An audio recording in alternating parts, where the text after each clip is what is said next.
A hard job getting harder. The board's role in a rewired world. The world has changed faster in the last 3 years than in the previous 3 decades.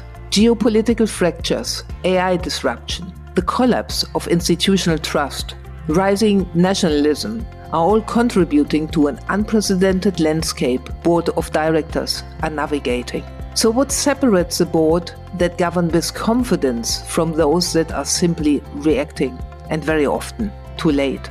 That's a question that was at the heart of a major piece of research from FGS Global, and our guest today spends her days advising boards seeking the answer. Welcome to the Better Boards podcast series, designed for chairs, CEOs, non-executive directors, company secretaries, and those who advise them. Each episode brings you inside boardrooms, sharing practical insights, candid perspectives, and the kind of lessons you can actually apply. We focus on what really drives board effectiveness and what you can do differently starting today.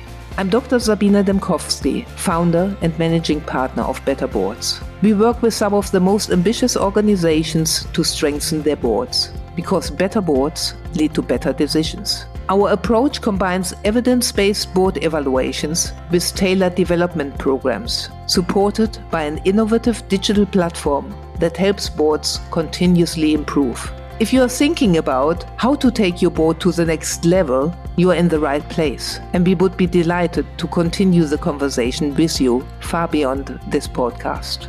My guest today is Dorothy Burwell. Dorothy is Global Head of Board Advisory at FGS Global, a board director herself at Post Holdings and Pennon plc, and the co-author of A Hard Job Getting Harder, the board's role in a rewired world. She's drawing on interviews and the recent research she has conducted with board directors, General Counsels in North America, the UK and Europe. Dorothy brings the perspectives from this research, from her advisory work, and also from her being an active member of boards to this conversation. Dorothy, thank you so much for making time and contribute to the Better Boards podcast series. A big thank you. Oh, it's my pleasure. Thank you so much for having me, Sabine. Dorothy, what's interesting for us is when someone basically wears several hats like you. You serve on boards in the US, you serve on boards in the UK, and you are also advising boards. You created quite an interesting report. And before we get into the research, can you describe what it actually feels like to be a director in times like these? And for people who might listen later, we record this podcast at the end of May in 2026. Yeah, sure. So I've been serving on boards since 2019, larger boards anyway. I started out, I was on the board of which is a publisher, as most people know it, but also a consumer champion and an advocacy group. And then I joined the board of Post Holdings the following summer. And that environment, that 2019, early 2020 environment is surprisingly different to what I'm dealing with now, still being on the Post board and also on Pennon. Back then, we were worried about the disruption that came out of Brexit, COVID. We were worried about whether or not, from the UK's perspective, would we ever get a trade deal with the US? It's now 2026. We still do not have a full trade deal with the US, but that's probably the only thing I would say that's in common with back then. When I sit in my board meetings now, a lot of the things that we're talking about, supply chains are as unstable as ever, but with new causes and new reasons. The current energy crisis was something I didn't even see coming 6 months ago. Rising nationalism, and what does it actually mean for how we're actually exporting to other countries and whether or not we're able to do so at price points that make sense. The impact of AI. No one knew Gen AI was coming. And I think the other thing is really just the outlook of the public. If you're in a consumer-facing business like I am, the public across all countries is extremely pessimistic. At FGS, we did a survey of 20,000 people across the US and Europe and Asia. And in every single country that we surveyed, what the public said to the question, are the best days of your country ahead of you or behind you? The majority in every country said behind. And that's not something that we've really seen before. So if I'm sitting as a board member and I'm trying to help a management team realize all their dreams and ambitions, it's really difficult for us to already have the answers to those questions. Some of those things we're figuring out together. And I think that's a different situation than what many board members, decades past or decades gone by will have seen. Mm-hmm. You gave some time frames there. That makes it actually, I'm thinking that makes it very important, essential, that the flow of information is treated quite differently, that the boards get data, insights very differently. And then the striking data point from your report is that over 50% of directors actually received no real-time data between meetings. Yeah. And listening to you, there are severe practical consequences. I'd agree with that. And I've experienced it. I think, some teams are getting better, but there are lots of reasons why management teams don't give across real-time information. One of it's because they're busy. But when you don't have that and your job is to help a management team prioritize, how do you help them approve capital allocation or triage assurance on a big program? Or how do you help a CEO and their team decide what market this was a bet on and be confident in that decision if you don't have data that is up to date and you're looking at something that's already 3 months old by the time you get to your meeting, or at least 2 months old? I think that's really difficult. I think also the other thing, a lot of times, and sadly, I've heard this from more than one management team. Management teams don't give their boards things because they don't think that the board actually has any up-to-date information to help them through the problem. So it's just extra work for them. They're not dealing with the same technological issues from when the boards were actually in their executive roles to today. So how do they really help them juggle the workforce challenges they're facing, implement AI, think through cyber attacks when they started their careers, there weren't even computers. I think a lot of times, you're facing a distance between the realities and the bridge between that. I think for good boards is building what we call adaptive capacity, and that's the ability to ask and answer new questions about a new reality using new up-to-date skills without sacrificing that deep experience and judgment that you're actually relying on the board for. So being practical, it's going to take a bit more time investment than we're used to in the past. So, spending a little bit more time learning, but also building stronger relationships with a wider group of people across the management team so that you have the trust and that continuous dialogue, not just more paper to read.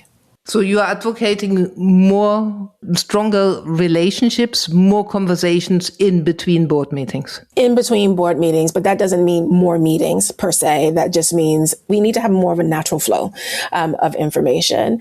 When you have to put everything together in a pretty bow and wrap it up for the board meeting, it's disruptive. They have to actually run the business in between. So how do you actually create that dialogue where you're actually being useful and everybody understands what position they can play to support the management team in running the business day to day without you actually running it for them? When we prepped for the podcast, you were talking about this tight-loose coupling between boards and their CEOs, and the idea that boards, of course, must be a safe place to be vulnerable, and yet rigorous, accountable. From your own experience as a director wearing this hat now, how do you actually do this in practice? How does this work? Yeah. So, when I first started on boards, I remember everyone, every board director told me, okay, your most powerful tool is the almighty question.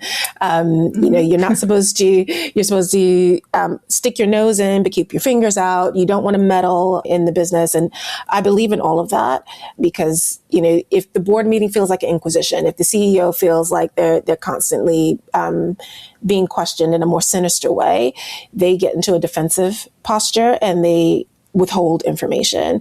Or conversely, if you have a very passive board that doesn't ask good questions, the management team can not bother to tell you things just because they don't think they're going to get much out of the conversation anyway. But I've seen it, as an advisor and as a board member, if the board doesn't think they're getting the right information They may be getting lots of information, but not the right information. They become more aggressive in their questioning. Then the management team, who doesn't believe the board is useful, withholds or avoids delving into more meaningful topics because they don't want to get questioned on them too vigorously. And then you end up in this death spiral where management and the board are not on the same team anymore. And I don't think the way around that, and I alluded to this in my other answers, I don't think that the way around that is producing more pieces of paper. It's really about that intentional man marking. So on some of my boards, where there's someone who, for example, has a deep operational background, they've, done lots of big capital deployment campaigns, they can work with somebody who's in the operational team who's working on a big, life-defining project, and just help them triage their decisions, help them think about how they're building their team in order to make sure that they're executing. And that's a different kind of conversation that you wouldn't necessarily have in the boardroom, but they would actually value that little bit of level of coaching without meddling.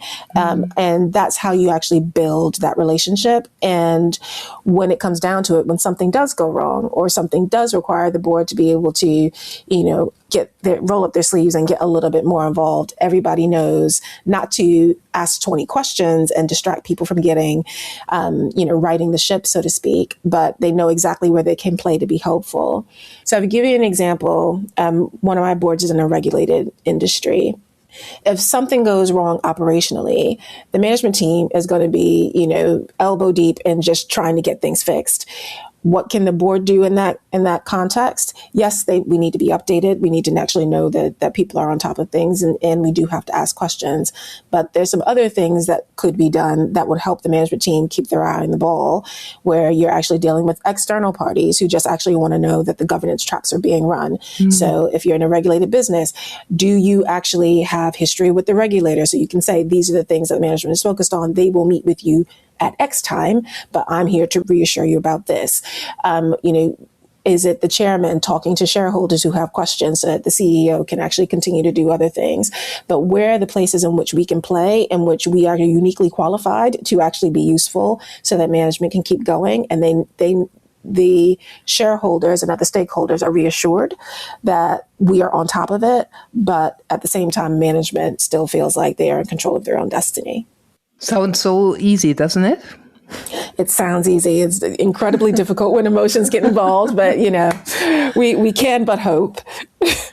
And another thing that I found interesting, you talk about a triage framework, which you actually borrowed from emergency medicine. Yes. Tell us about that. So when you go into a hospital, they have to decide whether or not you're going to get to the front of the queue and the back of the queue very, very quickly. And so the way that we look at it, it's, imagine a 2x2 axis. You're looking across the horizontal axis. You are thinking about whether or not the issue that's come to the fore is evolutionary or revolutionary. Essentially, is this change that you're seeing or the issue that you're seeing going to affect everyone or affect you gradually? Or is it going to be a sustained thing, and it's going to be sustained, but it's going to leave destruction and upheaval in its wake? So evolutionary or revolutionary.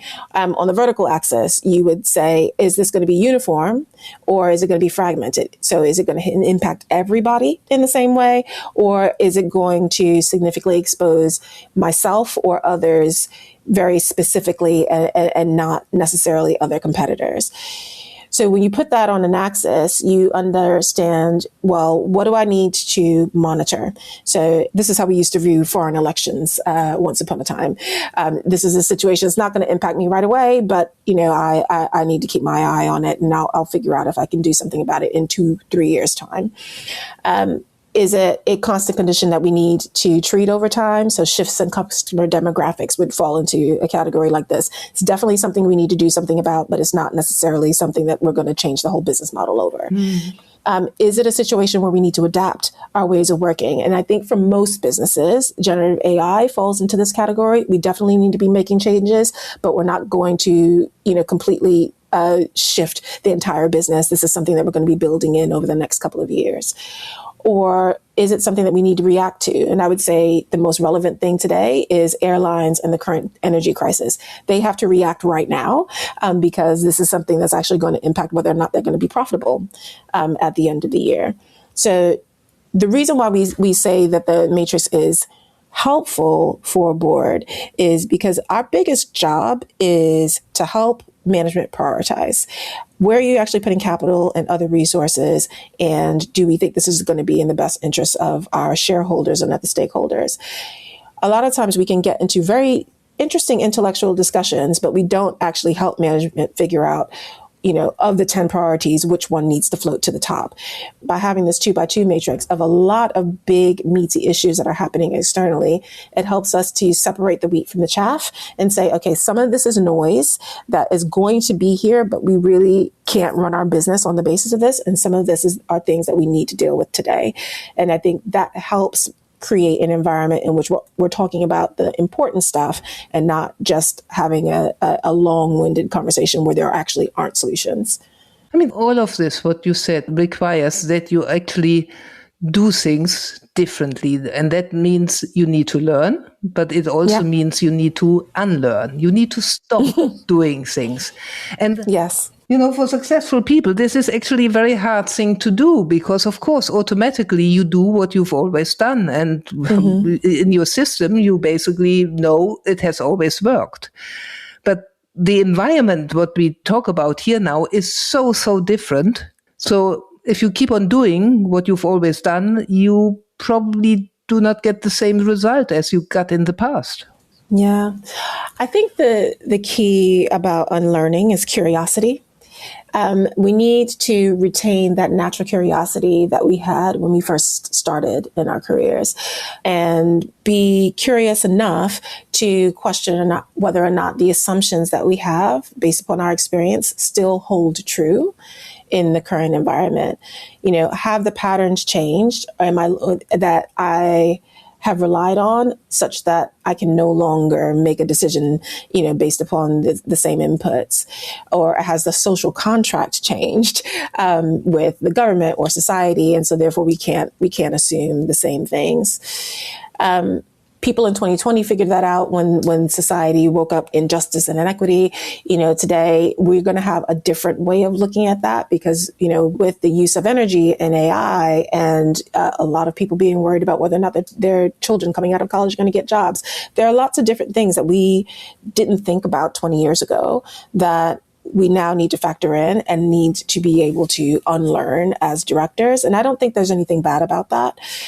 There's still value in the amount of judgment that people bring to the table. So I don't think that we should discount that, but it's just how we actually put together the information is going to be slightly different. I think if we link it back to what we were talking about before, the way that we do that, if we kind of link it back to the matrix that I was talking about earlier, is we decide what we want to learn based on those priorities. And that's where we can lean in because there's lots of things that we could focus on, but what's going to be most useful to our board.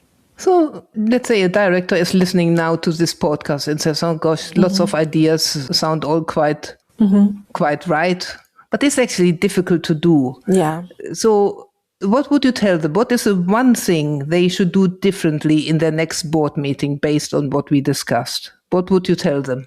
I always tell people to focus on what their worst case scenario is and zero in on that. M&S had a cyber attack that last year, which, they worked very hard to recover from, but obviously it had a major impact on the business. And I'm sure it was on the risk register. It's not like nobody knew it was going to happen.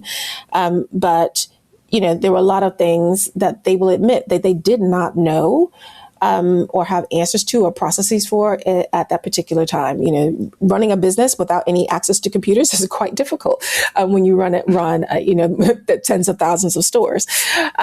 So I would look at probably the most nightmare scenario on the risk register and ask myself, do I actually know what my role would be in this particular scenario or what my fellow director's role would be in this particular scenario? And if you can't answer that question, that's the thing to talk to the chair about and say, why don't we actually come up with a plan so that we can be, one, useful, but two, actually protect the management team when it comes down to it. So having listened to this whole podcast, what do you think should directors, our listeners, take away from this? What are the three things? I think the first thing is the power of the question is no longer enough. The trust and the relationship that you build with management is what really is going to build the transparency and the real-time information that you need. I think the second thing is thinking about your decision architecture within your board. If it's not clear, if you haven't actually practiced making decisions together, really hard decisions together, you're not going to be able to prioritize in real time. So you should have a rethink if that's not clear. And I think the last thing is don't be afraid to engage that curiosity and challenge yourself to unlearn some of your assumptions and build new ones that are going to be based upon the experiences that are rooted in the environment of today. Fantastic, Dorothy. Thank you so much for making time and contribute to the Better Bots podcast series. A big thank you. Thank you so much, Sabine. It's been really great having a conversation with you. Thank you for listening.